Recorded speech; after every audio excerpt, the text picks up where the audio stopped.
वर्ष की स्वर्ण आभा नरेंद्र मोदी के विमोचन कार्यक्रम में आज इस समारोह में उपस्थित उत्तर प्रदेश सरकार में मंत्रिमंडल के मेरे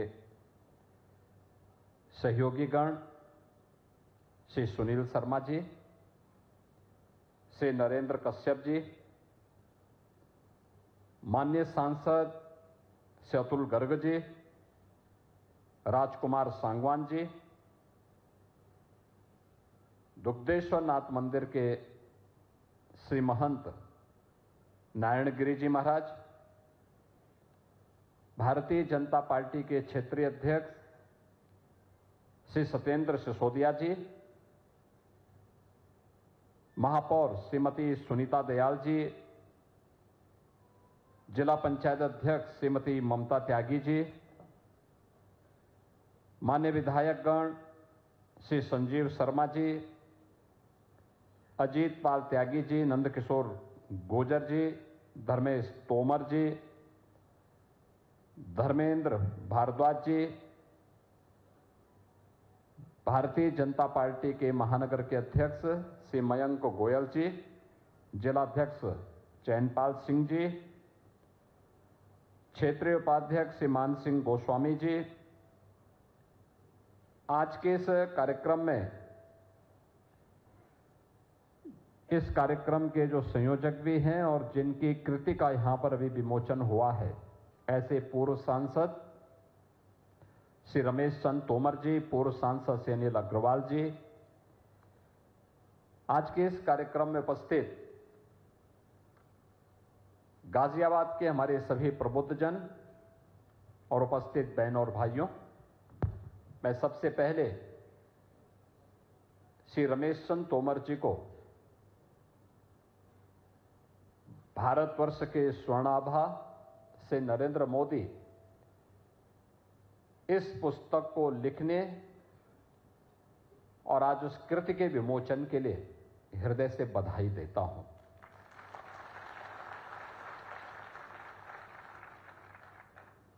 लिखना एक साधना है और मैं इसलिए इन युवाओं से कह रहा हूं क्योंकि हर व्यक्ति लिख नहीं सकता।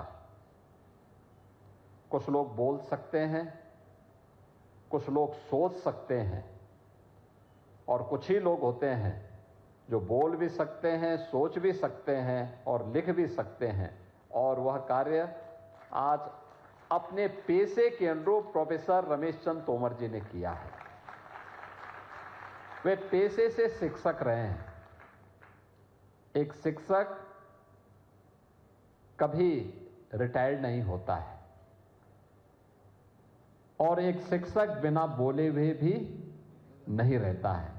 इसलिए जब वो 3 मिनट से 5 मिनट, 5 मिनट से 7 मिनट और 7 मिनट से 10 मिनट तक पहुंचे तो हम लोग समझ गए कि उनके अंदर अपना पुराना शिक्षक भाव जाग गया है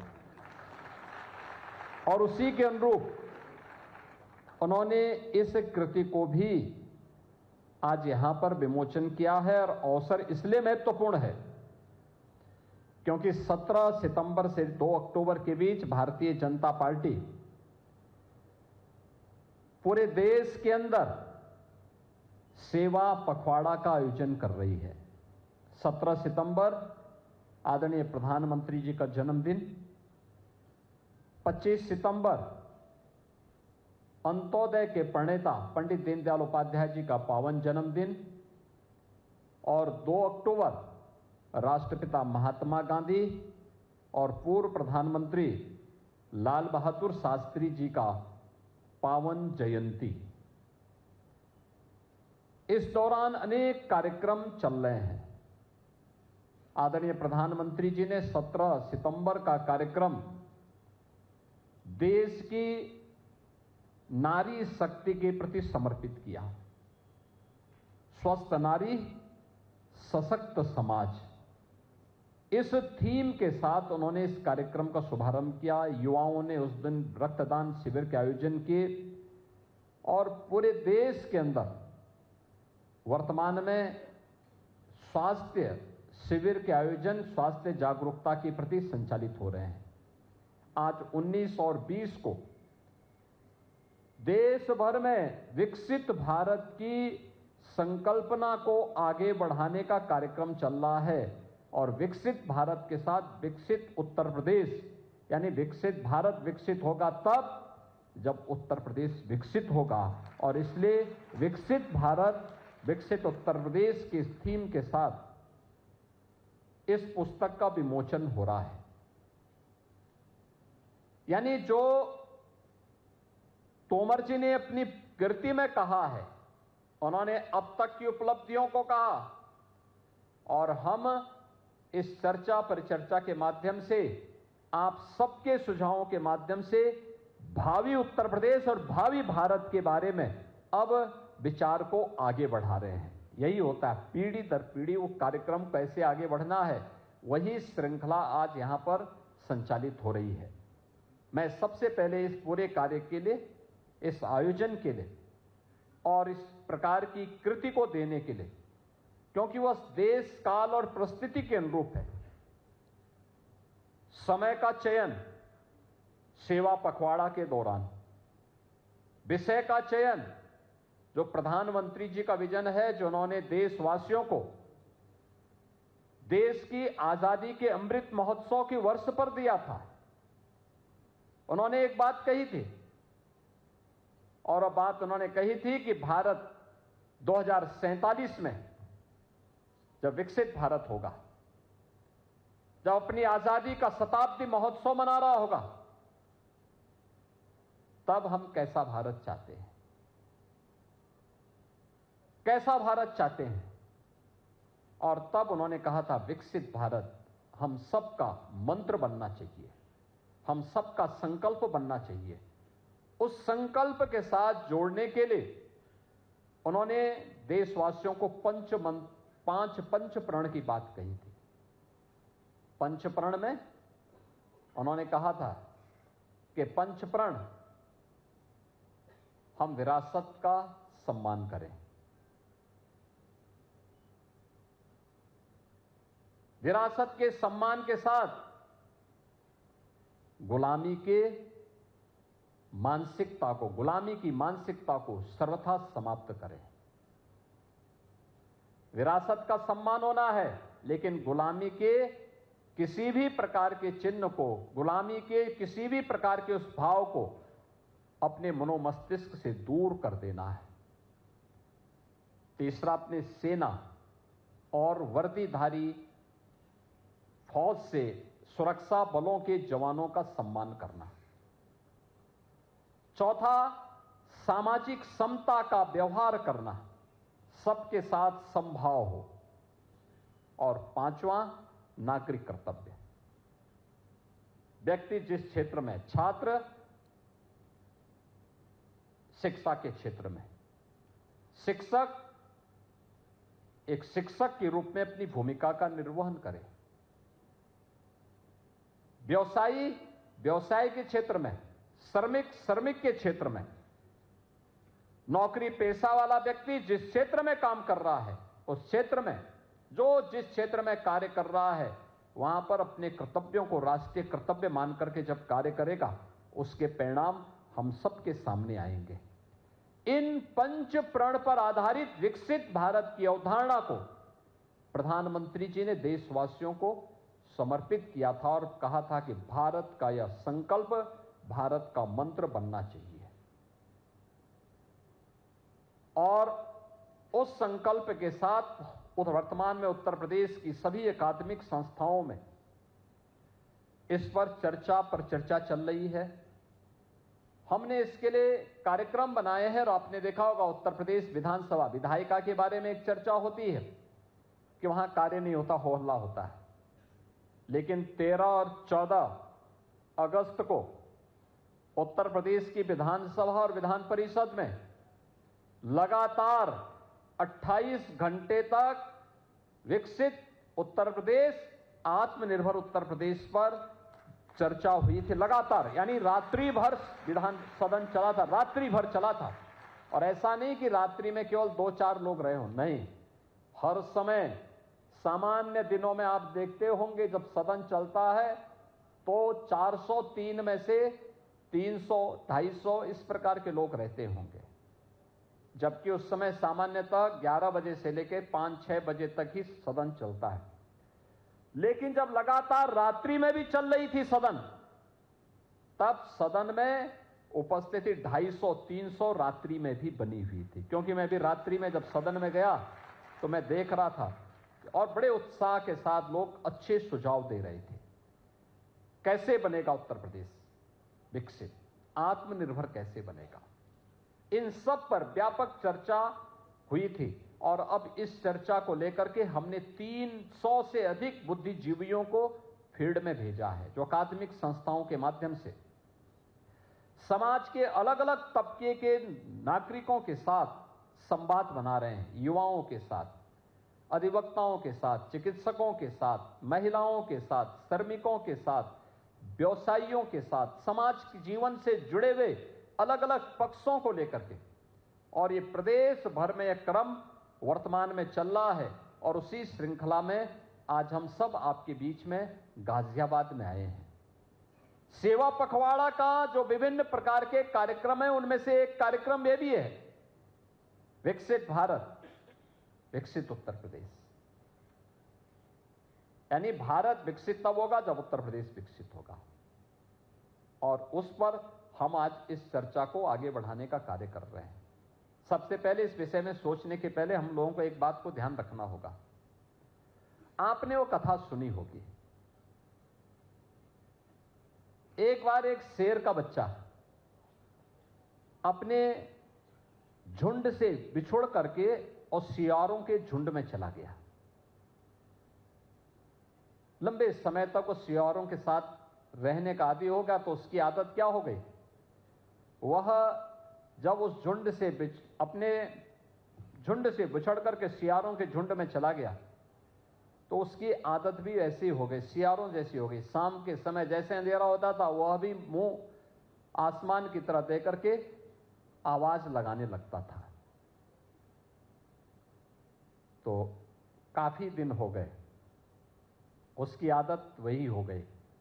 वो वापस संजोग ऐसी रही कि एक बार फिर से वह उस झुंड से बिछुड़ करके शेर के पास वापस आए। शेर ने देखा कि मेरा बच्चा तो इसके बीच में, उन्होंने उसको वापस पकड़ा, लेकिन उसकी आदत नहीं गई।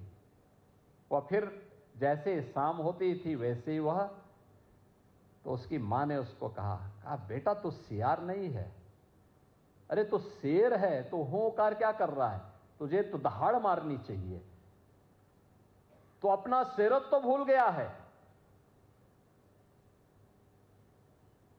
तो ये सब क्या कर रहा है, रोना गाना क्या है तेरा, तुझे तो दहाड़ मारनी चाहिए। तेरी दहाड़ से पूरे जंगल के अन्य जीवों में सुरक्षा का भाव पैदा हो जाएगा। और वही स्थिति कमोवेश हम भारतीयों की थी गुलामी के कालखंड में। याद करिए, गुलामी के कालखंड में गुलामी की मानसिकता हम सब के ऊपर इस कदर छा गई।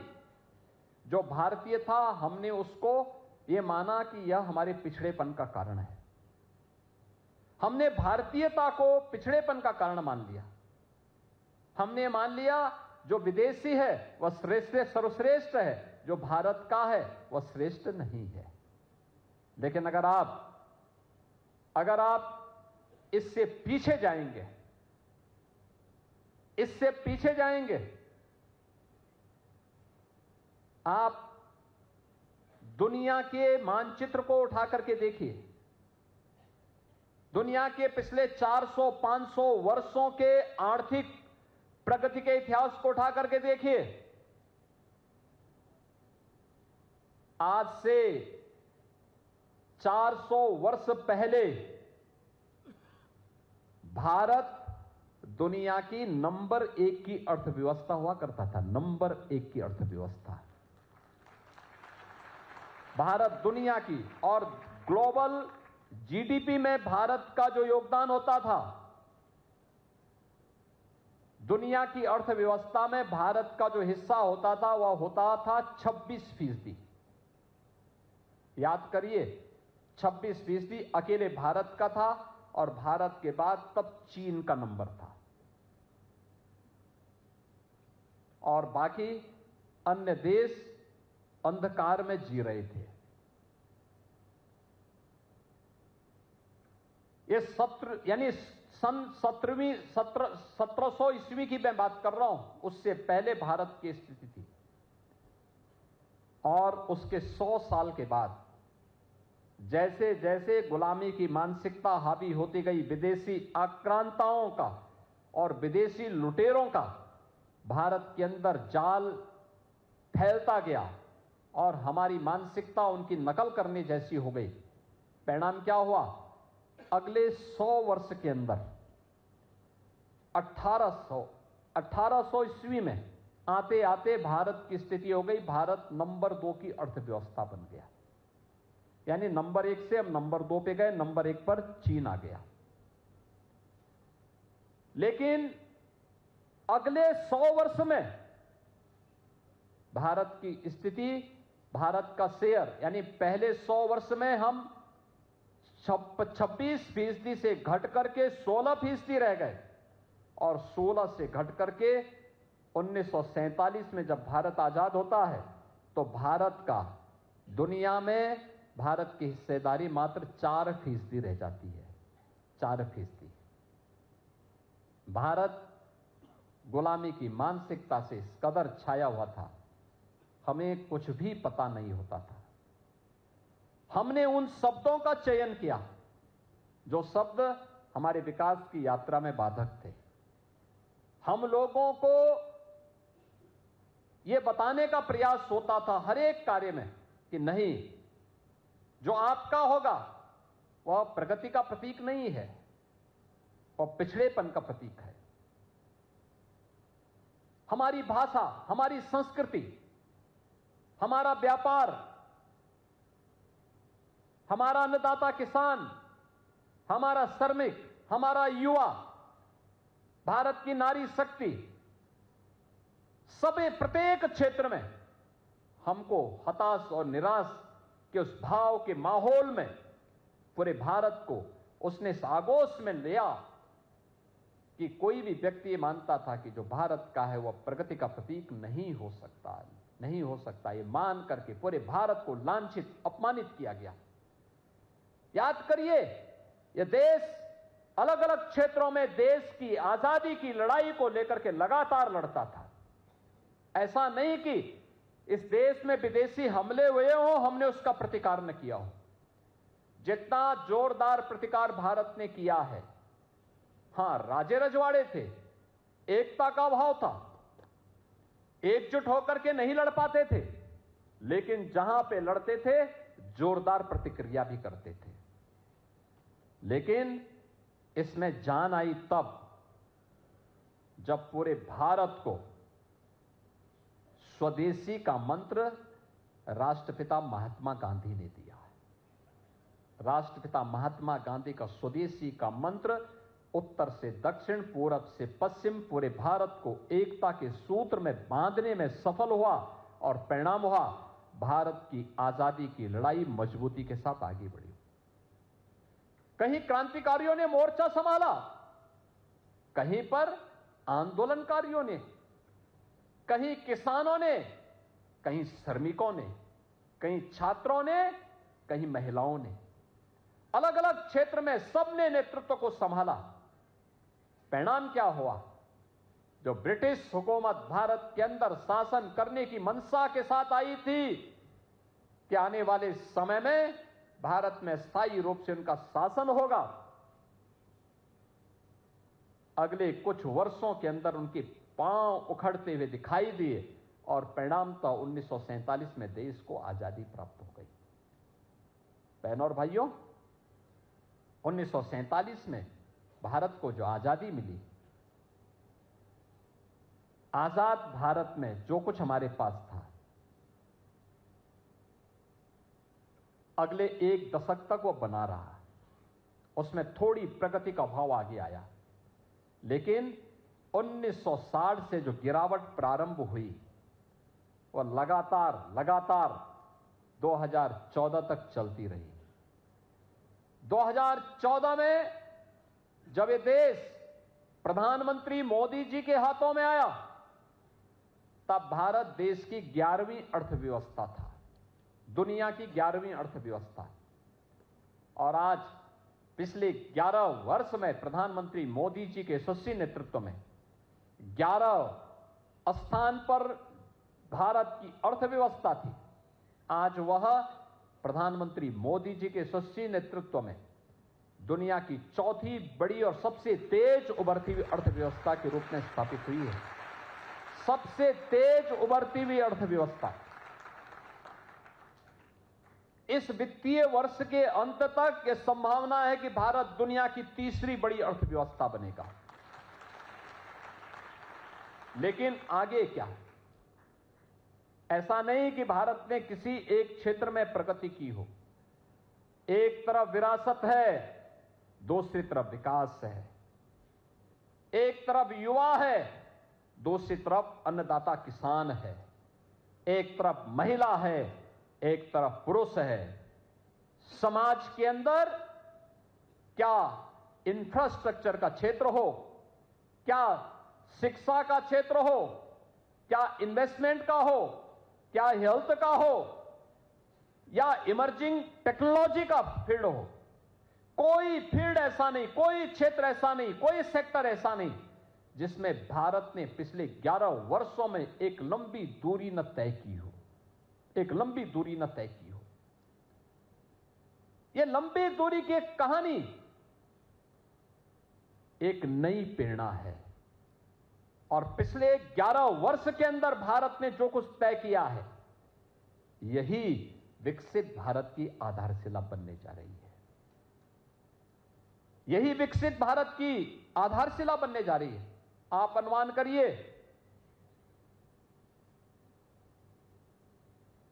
1947 से लेकर के 2014 तक भारत के अंदर सामाजिक सेवा, सामाजिक सेक्टर में, सोशल सेक्टर में, सामाजिक क्षेत्र में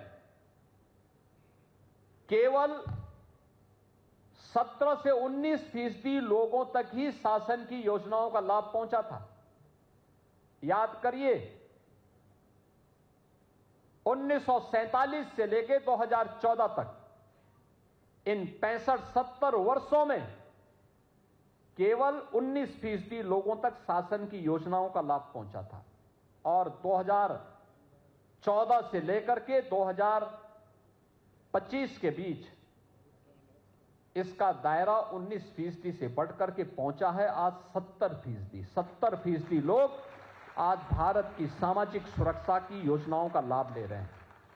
सामाजिक सुरक्षा का मतलब किसी को राशन की सुविधा का लाभ मिल रहा है, आयुष्मान भारत की सुविधा का लाभ मिल रहा है, 4 करोड़ लोगों को आवास की सुविधा का लाभ मिला है, देश के अंदर 10 करोड़ गरीबों के घर में शौचालय बने हैं, 10 करोड़ गरीबों को आयुष्मान भारत का कार्ड मिला है, और 10 करोड़ भारतीयों के पास अपना स्वयं का शौचालय बनने के साथ साथ उन्हें अन्य तमाम प्रकार की सुविधाओं और उज्ज्वला योजना की रसोई गैस का कनेक्शन की सुविधा का भी लाभ प्राप्त हुआ है। कोई कल्पना करेगा? आज युवाओं के लिए स्टार्टअप की योजना है तो स्टैंडअप की भी योजना है। आज दुनिया के अंदर भारत, जिसको लोग बोलते हैं कि पिछड़ा है, कुछ नहीं हो सकता, दुनिया में इसकी कोई गिनती नहीं, वह भारत दुनिया का सबसे बड़ा तीसरा स्टार्टअप का इकोसिस्टम भारत रखता है दुनिया के अंदर। यह भारत की ताकत बन रही है। और स्टार्टअप केवल भारत ने दिखाया है, स्टार्टअप केवल आईटी और इलेक्ट्रॉनिक्स में ही नहीं हो सकता, बल्कि हर एक सेक्टर में हम एक नया स्टार्टअप स्थापित करके उसे यूनिकॉर्न बनाने की ओर अग्रसर हो सकते हैं। आज उत्तर प्रदेश की 1 डिस्ट्रिक्ट 1 प्रोडक्ट की योजना यह करके दिखा रही है। यानी हम हर क्षेत्र में आगे बढ़ सकते हैं। थोड़ा बढ़ने का जज्बा हो, चलने की सामर्थ्य हो, स्वयं में विश्वास हो, क्यों नहीं हो सकता है? हो सकता है। और उन्हीं भावों को ध्यान में रख करके, भारत की प्रगति को ध्यान में रख करके हम लोगों ने इस विषय को आज चयन किया है। इसमें केवल ये नहीं करना, उत्तर प्रदेश में आपने देखा होगा, अगर भारत ने 11 वर्षों में इस प्रगति को आगे बढ़ाया है, उत्तर प्रदेश प्रधानमंत्री मोदी जी के मार्गदर्शन में 2017 से अपनी इस यात्रा को आगे बढ़ाया। 17 के पहले भारतीय जनता पार्टी की प्रदेश में सरकार नहीं, लेकिन पिछले 8.5 वर्ष के अंदर जो दूरी उत्तर प्रदेश ने तय की है, यह देशवासियों के लिए भी और दुनिया के लिए भी कौतूहल और आश्चर्य का विषय बना हुआ। जो बोला जाता था, जो यहां पे अतुल गर्ग भी बोल रहे थे कि जब यह प्रदेश में खाद्य राज्य मंत्री थे और भारत सरकार के किसी बैठक में जाते थे, लोग कहते थे उत्तर प्रदेश कैसे कर सकता है। लेकिन जब इन्होंने 55 लाख मीट्रिक टन धान की क्रय करके दिखाया, वे अचंभित थे, क्या यह संभव हो सकता है? इन्होंने कहा संभव नहीं, आपके गोदाम भरे हुए, जाके देख के आओ। और ट्रांसपेरेंसी थी, बिचौलिए से बगैर हमने क्रय केंद्रों के माध्यम से खरीदा था और डीबीटी के माध्यम से पैसे का भुगतान किया था। यानी 17 के पहले उत्तर प्रदेश को देश के विकास का बैरियर माना जाता था, और बैरियर ही नहीं था, उत्तर प्रदेश देश के बीमारू राज्यों में गिना जाता था। बीमारू राज्य, गाजियाबाद तो क्या कहना है। यानी गाजियाबाद, मुख्यमंत्री बनने के पहले मैं सांसद था, और दिल्ली में आप देखते होंगे संसद के 4 सत्र चलते हैं, चारों सत्र में मैं रहता था। एक बार केवल तोमर जी ने हमें यहां बुलाया था सरसों का साग और मकई की रोटी खिलाने के लिए। लेकिन गाजियाबाद की छवि अच्छी नहीं थी, गाजियाबाद की छवि अच्छी नहीं थी, एक गैंगस्टर के लिए जाना जाता था।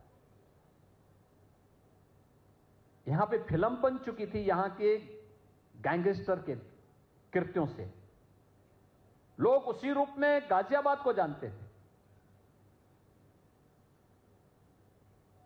यह गाजियाबाद की पहचान थी, गंदगी और गैंगस्टर, यह गाजियाबाद की पहचान हो गई थी। गौतम बुद्ध नगर ये लूट का एक अड्डा था, बेईमानी का एक नया जरिया बना दिया गया था, और कह दिया गया मुख्यमंत्री वहां जाएंगे दोबारा नहीं बन सकते मुख्यमंत्री। मैंने कहा तब तो जरूर जाऊंगा।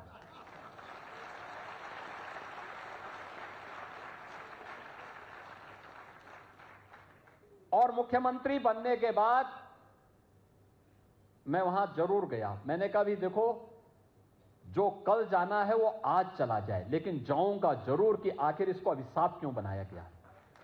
तब मुझे पता लगा कि ये तो जो लोग लूट खसोट करने वाले थे, उन्होंने ये फ्रॉड कर दिया कि मुख्यमंत्री जाएगा दोबारा नहीं आएगा। आपने देखा होगा, हम लोग, मैं पहला व्यक्ति हूं जो 5 साल प्रदेश में लगातार मुख्यमंत्री बनने के बाद फिर से मुख्यमंत्री जनता जनार्दन के आशीर्वाद से चुन करके आ गया। आपने देखा होगा, यही तो बोला जाता था। बिजनौर के बारे में बोला जाता था कि मुख्यमंत्री को रात को वहां नहीं रुकना चाहिए। मैंने कहा भी रुकूंगा जरूर मैं वहां तो, और मैं गया, रात्रि को रुका। वहां के जिलाधिकारी का फोन आया, साहब रुकने के लिए आप। मैंने कहा भी रात्रि रुकूंगा। उन्होंने कहा कि होटल बहुत अच्छे नहीं। मैंने कहा मैं होटल में रुकता ही नहीं हूं, गेस्ट हाउस होगा, नहीं तो किसी कार्यकर्ता के घर में रुकेंगे, लेकिन रुकेंगे जरूर। आप सोचो, उन्होंने कहा पीडब्ल्यूडी का गेस्ट हाउस है, बहुत पुराना है। मैंने कहा हमारे मंत्रीगण रुकते होंगे ना, कोई अतिथि रुकता होगा, अगर अतिथि रुक सकता है तो हम क्यों नहीं रुक सकते, मैं भी उसी में रुकूंगा। और रात्रि को मैं रुका था, गाजियाबाद में रुका। ऐसे आगरा के बारे में कहते थे, आगरा के बारे में, आगरा कह रहे थे तो उनके सर्किट हाउस में नहीं रुकना चाहिए, कहते थे भूत आ जाएगा। तो मैंने कहा भी उस भूत से साक्षात्कार करने के लिए मैं आया हूं, मैं रुकूंगा वहीं पे रात्रि को। और मैं रात्रि को वहीं रुका था, रात्रि को वहीं रुका था। यानी जब यह जिद हो तो कोई बाधा आपके मार्ग की बाधा नहीं बन सकती है। और यही जिद, विकास की आपके मन में होनी चाहिए। यही जिद व्यक्तिगत स्वार्थ की नहीं होनी चाहिए कि मेरा ये काम हो जाए। हां, कार्य वह होना चाहिए जो समाज के लिए और राष्ट्र के लिए उपयुक्त हो, जो देश के लिए अनुकूल हो, समाज के लिए हितकारी हो। और इसीलिए पिछले 8 वर्ष में अगर हम कुछ करने में सफल हुए उत्तर प्रदेश में, याद करिए उत्तर प्रदेश की जो अर्थव्यवस्था थी 2016-17 में एक 12,75,000 करोड़ की आसपास की थी, और इस वित्तीय वर्ष के अंत में हम लोग उत्तर प्रदेश की अर्थव्यवस्था को मात्र 9 वर्ष में इसको इसका 3 गुना लेकर के जाने वाले हैं। 35 लाख से 36 लाख करोड़ तक पहुंचाने वाले हैं। यानी इन 9 वर्षों में, और ये 9 वर्ष वे हैं जिनमें 3 वर्ष हमारे सामने कोरोना जैसी महामारी की भी रहे हैं, प्रति व्यक्ति आय 3 गुने से अधिक हुई है। हजारों नौजवानों के लिए नौकरी और रोजगार की संभावनाओं को आगे बढ़ाया गया है। अन्नदाता किसान के जीवन में खुशहाली लाने का प्रयास हुआ है। इंफ्रास्ट्रक्चर उत्तर प्रदेश का आज देखने लायक है। यानी जब हम लोग आए थे, इंफ्रास्ट्रक्चर में उत्तर प्रदेश की कोई गिनती नहीं होती थी। आज देश का सबसे बड़ा एक्सप्रेसवे का नेटवर्क यूपी के पास है। सबसे ज्यादा सिटी में मेट्रो उत्तर प्रदेश चला रहा है। सबसे अच्छे हाईवे यूपी के पास है। देश का सबसे बड़ा रेलवे नेटवर्क हमारे पास है। गाजियाबाद और मेरठ 12 लेन के एक्सप्रेसवे के साथ और रैपिड रेल के साथ जुड़ा तो यहां की छवि भी सुधर गई। आज कोई गाजियाबाद को गंदा नहीं कह सकता। आज कोई गाजियाबाद को गैंगस्टर का सिटी नहीं कह सकता। आज गाजियाबाद की पहचान एक औद्योगिक नगरी के रूप में, शिक्षा के एक बेहतरीन उभरते हुए केंद्र के रूप में होती है। यह आपकी पहचान बन रही है। आज कोई उत्तर प्रदेश को बीमारू राज्य नहीं कह सकता। 17 के पहले उत्तर प्रदेश का कोई नागरिक, उत्तर प्रदेश का कोई नौजवान उत्तर प्रदेश के बाहर जाता था तो उत्तर प्रदेश के नौजवान को अपनी पहचान छुपानी पड़ती थी। ये केवल गाजियाबाद को ही नहीं, ये पहचान हर जनपद वासी को छुपाना होता था। और अगल बगल के किसी राज्य का नाम ले लेता था। लेकिन आज उत्तर प्रदेश का कोई भी नागरिक जब उत्तर प्रदेश से बाहर जाता है और कहता है मैं उत्तर प्रदेश से हूं, तो बोलने वाले के चेहरे पर कितनी चमक है ये तो नहीं कह सकता, लेकिन देखने वाले और जिसको आप बता रहे हैं उसके चेहरे पर एक नई चमक आ जाती है। उत्तर प्रदेश, उत्तर प्रदेश, उसके मुंह से एक यानी पॉजिटिव आवाज निकलती है, उत्तर प्रदेश। आज हर व्यक्ति उत्तर प्रदेश के बारे में जानने के लिए उत्सुक है और इसीलिए पिछली सरकारों ने बीमारू बनाया था। हमने यहां के अनलिमिटेड पोटेंशियल को आगे बढ़ा करके आज इसको भारत की ग्रोथ का इंजन बनाने में सफलता प्राप्त की है। और आज उत्तर प्रदेश 8वीं नहीं बल्कि देश के नंबर 2 की अर्थव्यवस्था बन चुका है और अगले कुछ वर्षों में नंबर 1 अर्थव्यवस्था के रूप में स्थापित करना है। इसके लिए सारे प्रयास आगे बढ़ रहे हैं। लोग कहते हैं आपके पास सबसे बड़ी ताकत क्या है? मैं कहता हूं हमारा युवा है, हमारा अन्नदाता किसान है, आधी आबादी नारी शक्ति की है, हमारा उद्यमी है, हमारा श्रमिक है और जीवन की प्रत्येक क्षेत्र में कार्य करने वाला हर व्यक्ति हमारी ताकत है। वह कार्य कर रहा है, मेहनत कर रहा है, उत्तर प्रदेश को बढ़ाने का काम कर रहा है और उत्तर प्रदेश की इस प्रगति की गाथा को तेजी से आगे बढ़ाने के लिए एक थीम दी है, आत्मनिर्भर। यानी भारत विकसित होगा तब जब आत्मनिर्भर होगा, और भारत विकसित और आत्मनिर्भर तब होगा जब उत्तर प्रदेश विकसित और आत्मनिर्भर होगा। और उत्तर प्रदेश विकसित और आत्मनिर्भर तब होगा जब गाजियाबाद विकसित और आत्मनिर्भर होगा।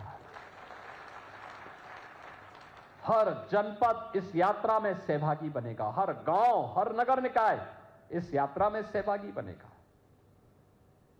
और इसके लिए हमें अभी से प्लानिंग करनी होगी। अगले 5 साल में क्या, अगले 10 वर्ष में क्या, अगले 22 वर्ष में क्या क्या हमें अचीव करना है, कैसे करना है, हर एक सेक्टर में। इसके लिए 12 सेक्टर हमने तय किए हैं। शिक्षा, स्वास्थ्य, आप याद करिए ये मंच में बैठे हुए जितने लोग हैं, जब ये लोग स्कूली शिक्षा पढ़ते थे तब कोई स्मार्टफोन और टैबलेट की चर्चा ही नहीं कर सकता था, कोई था भी नहीं। आज हम इन युवाओं से बोलेंगे कि आप टैबलेट और स्मार्टफोन का इस्तेमाल मत करिए तो इनका जीवन अधूरा हो जाएगा। टेक्नोलॉजी का उपयोग, ये डिजिटल इंडिया के बारे में, डिजिटल इंडिया ने भारत के युवाओं को एक नई उड़ान बनने के लिए प्लेटफॉर्म दिया है। यह हमारी विकास की यात्रा का हिस्सा है। इसने अनेक रोजगार के अवसर दिए हैं, लेकिन विकास की यात्रा की कर्मिक यात्रा को हमने किस रूप में आगे बढ़ाया है, यह युवाओं को तय करना है कि उसको हम सकारात्मक रूप से आगे कैसे बढ़ा लें जो इनके सर्वांगीण विकास का मार्ग प्रशस्त कर ले। आने वाले समय में क्या हो सकता है, यही आपके सामने एक अवसर भी है। और भी उस फील्ड से जुड़े हुए अन्य तमाम ऐसे अवसर आने वाले हैं जो इमर्जिंग टेक्नोलॉजी के माध्यम से आपको आगे बढ़ने के लिए शिक्षा के क्षेत्र में उसको कैसे हम एडॉप्ट कर सकते हैं और फिर शिक्षा के क्षेत्र में आगे बढ़ करके वर्ल्ड क्लास इंस्टीट्यूशन भारत के अंदर कैसे स्थापित हो सकते हैं, एक छात्र और एक शिक्षक मिलकर के तय कर सकता है। उससे संबंधित सुझाव, 5 वर्ष के लिए क्या हमारा लक्ष्य होना चाहिए, 10 वर्ष के लिए क्या होना चाहिए, अगले देश की आजादी के शताब्दी महोत्सव के लिए क्या होना चाहिए। ऐसे ही स्वास्थ्य के लिए, स्वास्थ्य का क्षेत्र बड़ा बृहद क्षेत्र है। मॉडर्न मेडिकल की फैसिलिटी भी है, हमारे पास ट्रेडिशनल मेडिसिन की भी सुविधा आयुष के क्षेत्र में है। इन सब के लिए भी अनेक सुविधाएं हैं। अभी तक व्यक्ति फिजिकली प्रेजेंट होता है डॉक्टर के सामने, आने वाले समय में टेक्नोलॉजी का और बेहतर इस्तेमाल होगा। अभी टेली कंसल्टेशन में गए, कल हो सकता है कि उसका स्मार्टफोन ही उसके बारे में पूरी प्रेस्क्रिप्शन लिख करके उसको दे दे और उसको बता दे, जन्म से ही उसके बारे में बता दे कि इसको क्या क्या क्या क्या सावधानियां रखनी चाहिए आगे के लिए। बहुत कुछ हो सकता है। मॉडर्न मेडिसिन को उसके क्षेत्र में 5 साल की, 10 साल की, 22 साल की प्लानिंग के बारे में सुझाव, और सुझाव के साथ साथ यानी अपनी बातों को रखने और उसके साथ सुझाव को भी उसके साथ जोड़ना है। ऐसे ट्रेडिशनल मेडिसिन में हम क्या कर सकते हैं, आयुष का फील्ड बहुत बड़ा है, क्या हो सकता है इसमें, बहुत कुछ संभावनाएं हैं। तो लोग उसके क्षेत्र में दें, उसके बारे में सुझाव दें। ऐसे ही अधिवक्ता अपने क्षेत्र के बारे में सुझाव दें। याद रखना, टेक्नोलॉजी किसी को बेरोजगार नहीं करती, किसी को बेरोजगार नहीं करती। याद रखिए, जब कंप्यूटर आया था तब भी आंदोलन चले थे, कंप्यूटर से बेरोजगारी बढ़ेगी। कंप्यूटर ने नए अवसर दिए हैं, नए अवसर दे दिए लोगों को आगे बढ़ने के लिए। हर टेक्नोलॉजी नए फील्ड खोलती है, नए द्वार खोलती है। उसको हम किस रूप में लेते हैं यह हम पर निर्भर करता है, यह हम पर निर्भर करता है। कृषि और जल संसाधन में भी बहुत कुछ हो सकता है। याद रखना, उत्तर प्रदेश तो सबसे दुनिया की उर्वरा भूमि को रखता है। और उर्वरा भूमि में उत्तर प्रदेश की जो भागीदारी है, हमारा यह मानना है कि टेक्नोलॉजी का इस्तेमाल हमारे अन्नदाता किसानों ने कम किया है। इसका बेहतर इस्तेमाल करेगा। जितना वो उत्पादन करता है, लागत को कम करके इसकी उत्पादकता को इससे 3 गुना बढ़ाने की सामर्थ्य उत्तर प्रदेश की धरती रखती है। अगर हम उसके अनुरूप उसको लेकर के चले, कैसे बेहतर जल प्रबंधन हो सकता है, इन सब पर भी ध्यान देना होगा। नदियों के बारे में सोचना होगा, उसकी प्लानिंग करनी होगी। अभी से इनके बारे में, अर्बनाइजेशन के बारे में हमें तय करना होगा। औद्योगिक विकास के बारे में, परंपरागत उद्यम के बारे में, सर्विस सेक्टर के बारे में, टूरिज्म के बारे में बहुत संभावनाएं हैं। भारत के अंदर हर प्रकार का टूरिज्म है। स्पिरिचुअल टूरिज्म भी है, इको टूरिज्म भी है, हेरिटेज टूरिज्म भी है। हर प्रकार के टूरिज्म के लिए एक नया स्पॉट हम अलग अलग जनपदों में स्थापित कर सकते हैं, तैयार कर सकते हैं। उसके लिए बेहतर सुझाव कैसे हमारी प्लानिंग हो सकती है। यह आवश्यक नहीं कि सरकार ही पैसा करे, पीपीपी मोड पर भी दोनों मिलकर के भी आगे इसको बढ़ा सकते हैं। इन 12 सेक्टर से जुड़े हुए, अलग अलग क्षेत्र से जुड़े हुए लोगों के पास अलग अलग उनके मन में भी कुछ ना कुछ तो प्रश्न आते होंगे, कुछ ना कुछ तो सुझाव आए होंगे। समर्थ यूपी पोर्टल पर आपको क्यूआर कोड को डाउनलोड करके उसमें अपने सुझाव को अपलोड करना है कि इस फील्ड में हमारा ये सुझाव है। और मैं आप सबसे इस बारे में कहूंगा कि जो 12 सेक्टर हमने चयन किए हैं इसके लिए, इसमें हर जनपद के 3 सुझाव, जो 3 अच्छे सुझाव आएंगे विकसित उत्तर प्रदेश के लिए, उनको हम इसी प्रकार के एक बड़े कार्यक्रम में जनपद के अंदर ही सम्मानित करने का काम करेंगे। उनको हम आज जनपद के अंदर ही सम्मानित करने का काम करने वाले हैं। और प्रदेश के अंदर ऐसे 5 सुझाव हम लखनऊ में एक बड़े समारोह में उनको सम्मानित करने का काम करेंगे। लखनऊ में 5 ऐसे जो प्रदेश के अच्छे सुझाव होंगे, उन सबको भी हम सम्मानित करने वाले हैं।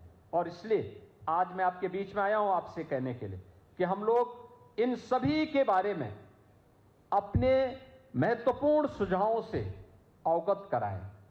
क्यूआर कोड को डाउनलोड करना सीखें, उसमें अपने सुझावों को जिस सेक्टर में आपको पसंद है, कोई शिक्षा चाहता हो, कोई शिक्षा के क्षेत्र में, कोई स्वास्थ्य के क्षेत्र में, कोई कृषि और जल संसाधन के क्षेत्र में, कोई नगर विकास के क्षेत्र में, कोई सर्विस सेक्टर में, पर्यटन आदि के क्षेत्र में, कोई इमर्जिंग टेक्नोलॉजी के क्षेत्र में, अलग अलग फील्ड में हर व्यक्ति अपने अपने बहुमूल्य सुझावों को दे सकता है और उसको उत्तर प्रदेश सरकार के पास पहुंचा सकता है।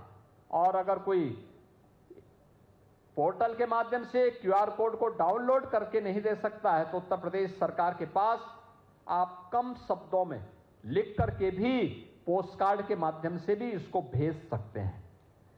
आप सबके सुझावों का हमें इंतजार होगा और मैं आप सबका आह्वान करूंगा कि उत्तर प्रदेश की विकास की यात्रा का, उत्तर प्रदेश को एक विकसित राज्य के रूप में स्थापित करने की इस यात्रा में हम सबको सहभागी बनना पड़ेगा, क्योंकि ये हमारे वर्तमान के साथ साथ भावी पीढ़ी के लिए भी एक अवसर होगा। हमारा ये मंत्र उनके जीवन को एक नई दिशा दे सकता है, उन्हें उज्जवल भविष्य की परिकल्पना के साथ जोड़ सकता है। और उसको जोड़ने के लिए, आपका आह्वान करने के लिए आज मैं यहां गाजियाबाद में आया हूं और मैं धन्यवाद दूंगा कि विकसित भारत, विकसित उत्तर प्रदेश की इस अवधारणा में आज हमने प्रोफेसर रमेश चंद्र तोमर जी की इस कृति कि भारतवर्ष की स्वर्णाभा नरेंद्र मोदी, इस पुस्तक को भी आज हमने विमोचन किया है। मैं इसके लिए प्रोफेसर रमेश चंद्र तोमर जी को हृदय से बधाई देता हूं, उनके परिवार के सदस्यों को बधाई देता हूं, उनके स्वस्थ और दीर्घ जीवन की कामना भी करता हूं कि उन लंबे समय तक वे सांसद के रूप में अपनी सेवाएं दिए।